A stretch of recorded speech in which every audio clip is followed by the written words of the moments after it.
percée de cette magnifique cité orientale dans la nuit des temps. Mais, dès le VIe siècle, elle était déjà considérée comme la première ville du Yémen.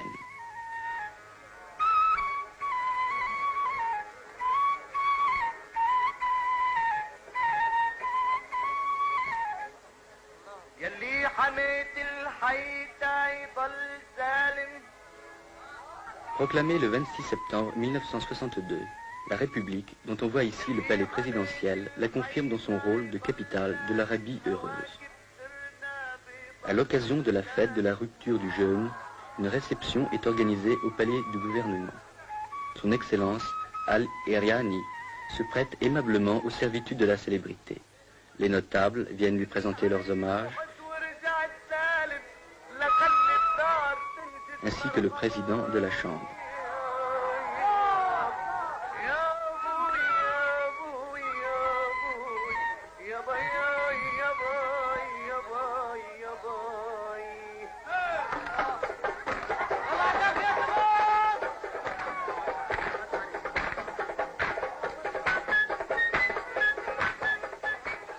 Le matin de cette journée de fête, les fidèles se sont rendus aux différentes mosquées de la ville, particulièrement à Mashhad, lieu de prière en plein air. Par groupe plus ou moins important, ils effectuent la prière publique sous la direction d'un imam.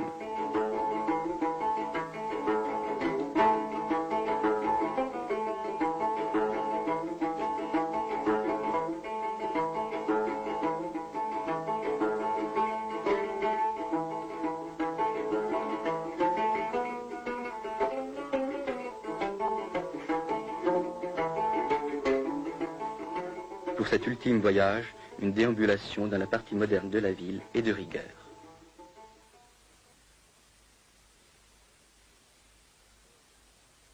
La magnifique porte du Yémen, orgueil de Sanaa, permet d'accéder directement au marché où sont vendus les différents produits d'un pays essentiellement agricole.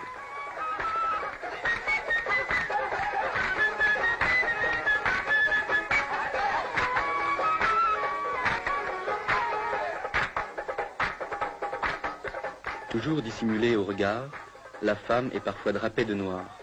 Mais le voile traditionnel aux couleurs vives satisfait davantage la coquetterie féminine.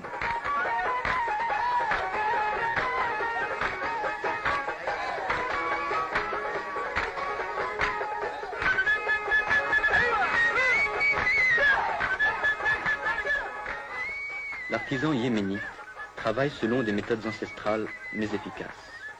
Ces plats sont taillés d'une seule pièce dans la pierre tendre.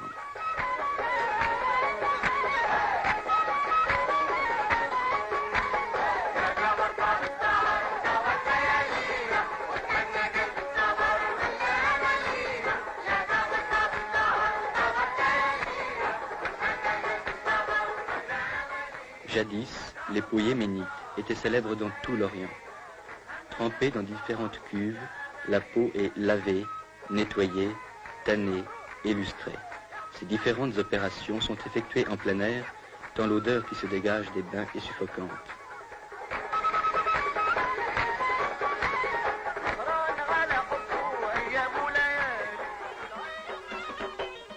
À l'occasion d'un mariage, jeunes et vieux exécutent les pas du Bara, la danse nationale yéménite.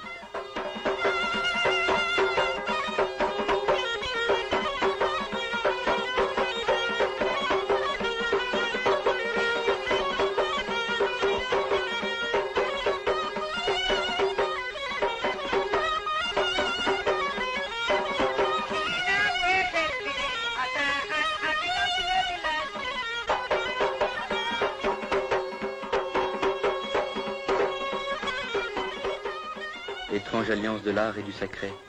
Les danseurs exécutent leurs pas à l'ombre du tombeau d'un ingénieur chinois décédé au service du Yémen.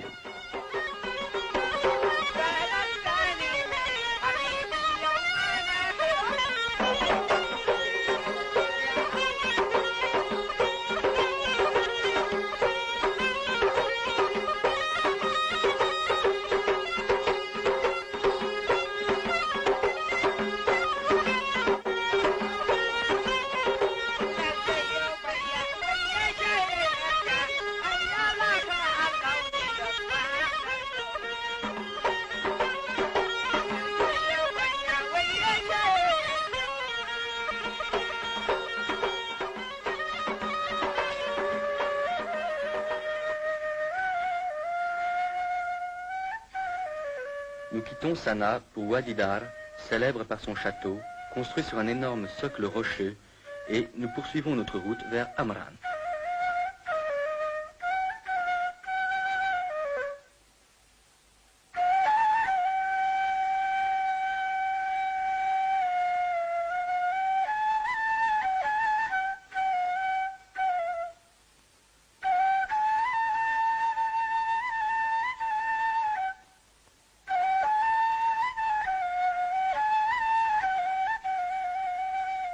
Amran, gros bourg fortifié, garde encore ses anciens remparts en terre séchée.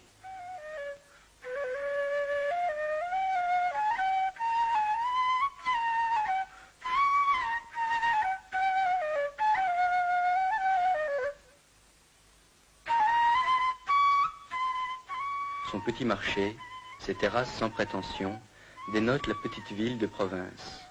Fidèles aux traditions, ses habitants organisent en notre honneur un véritable festival de danse folklorique.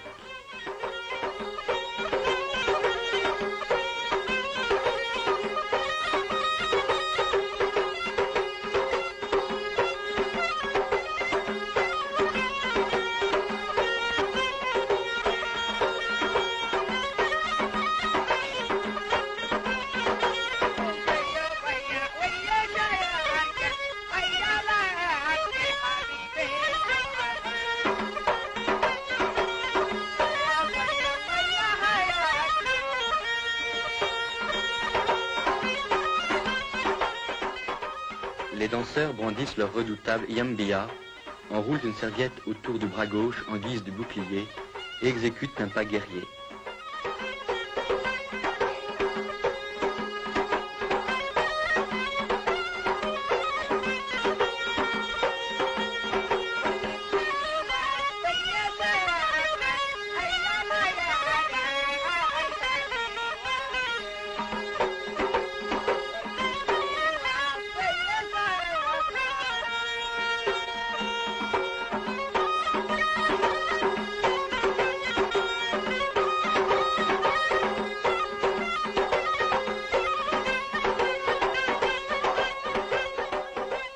Et voici le moment crucial de la compétition. Il oppose les deux meilleurs danseurs du village.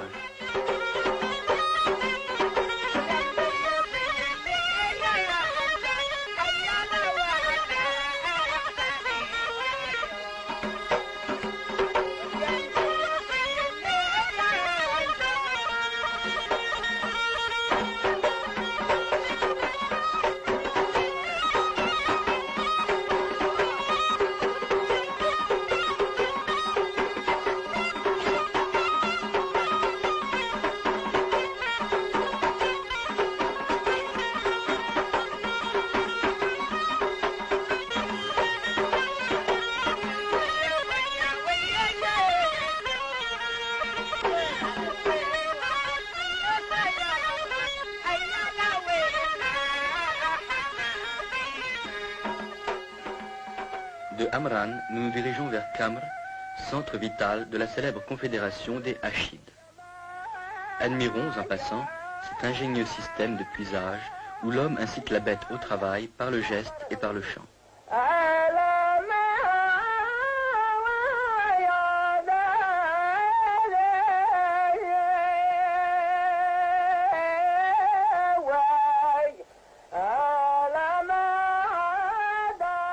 Non loin de la ville, dans une ferme isolée, vivent les tisserands. Ils appartiennent en effet à la catégorie humble de la population. Le tissage est une activité essentiellement masculine. C'est l'homme qui file et fabrique ces magnifiques tapis.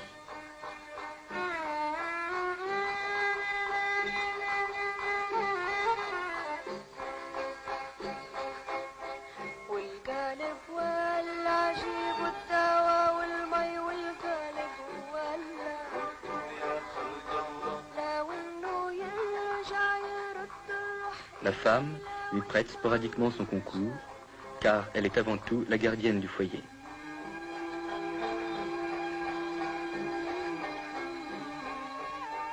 La petite ville de Kamr jouit encore de l'antique droit d'asile. Son marché hebdomadaire, durant lequel on observe une sorte de trêve sacrée, est le plus important de la région du Nord. Les villageois y viennent de loin pour y vendre les produits de leur ferme. Sa population, de 2000 âmes environ, comprend surtout des cultivateurs et des artisans, entre lesquels le mariage est exclu. Les bouchers, comme les barbiers et les musiciens, appartiennent à la même catégorie sociale que les tisserands.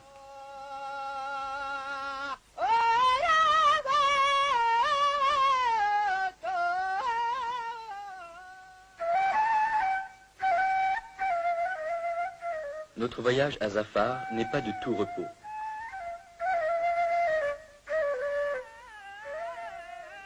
Malheureusement, de l'ancienne capitale des Iméarites, dont les splendeurs furent souvent décrites par les chroniqueurs, il ne reste qu'un monticule rocailleux. Certaines maisons du nouveau village portent la marque du passé.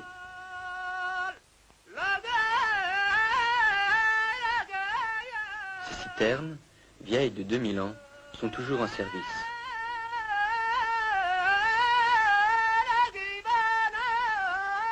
En descendant vers la plaine, le paysage devient moins austère et l'on est agréablement surpris par la fertilité du sol.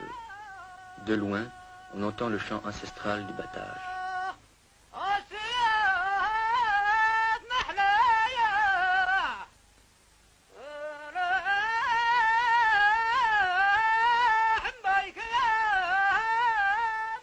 Dans cette société paysanne, la femme travaille autant que l'homme, sinon plus que lui. Gardienne du foyer et fermière accomplie, elle aide son mari dans les travaux des champs, s'occupe des animaux domestiques et assure les besoins en eau de la maison. Nous dirigeons nos pas vers Haz, où, comme de coutume, nous sommes accueillis par la musique.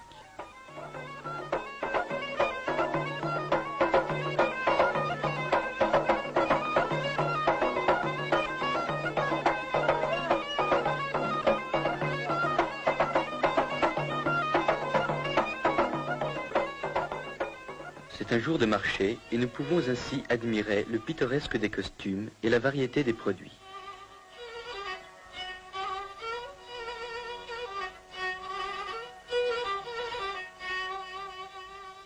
Chaque marché a son daoshan, serviteur du clan et crieur public, appartenant à la catégorie sociale la plus humble de la population.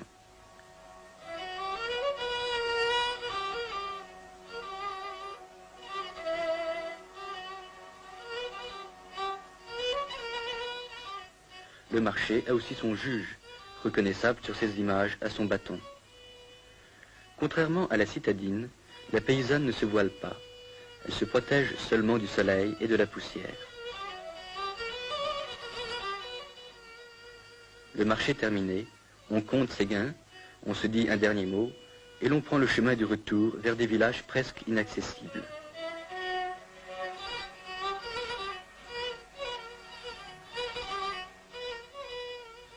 Instinct de défense, car c'est de la plaine qu'on tire ses moyens de subsistance.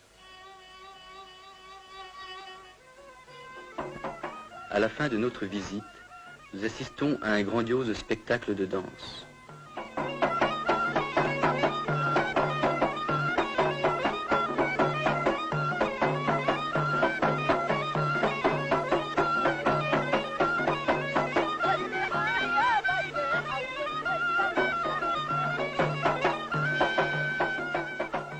Le Yéménite est passionné de danse qu'il considère comme une manifestation de sa sensibilité artistique.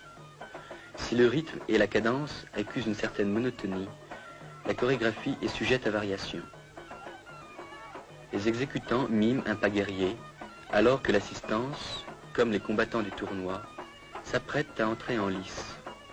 Les danseurs imitent tous les gestes de l'attaque et de la défense. Avancent, reculent, frappent et sautent. Ils miment aussi l'attitude du vaincu qui marche presque sur les genoux pour implorer sa grâce au vainqueur.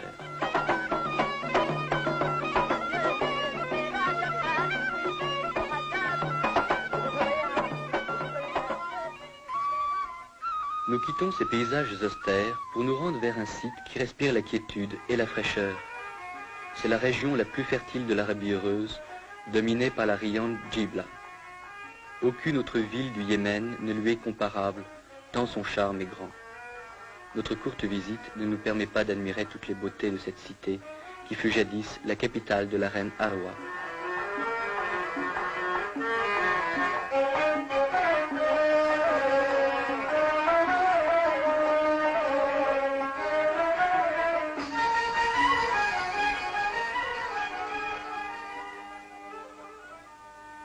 Moins typique que Sanaa, moins fascinante que Djibla, Taïz, la deuxième ville du Yémen, adossée au mont Saber à plus de 1200 mètres d'altitude, l'emporte sur l'une et l'autre par son esprit ouvert au commerce et à l'industrie.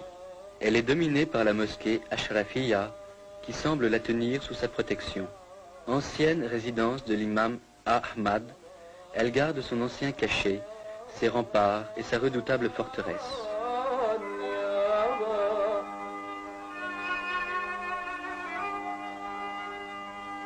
Le palais de Salah vibre encore au souvenir de l'ancien souverain. Il en porte aussi la marque. À l'intérieur de ses murs sont gardés les lions du roi, descendants du couple offert jadis par le Négus.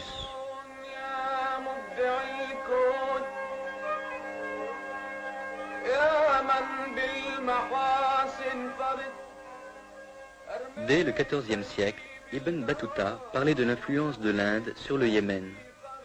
Nous ne le démentirons pas. Taïz regorge de produits de toutes sortes en provenance de ce pays, et l'on éprouve un réel plaisir à flâner dans ses souks.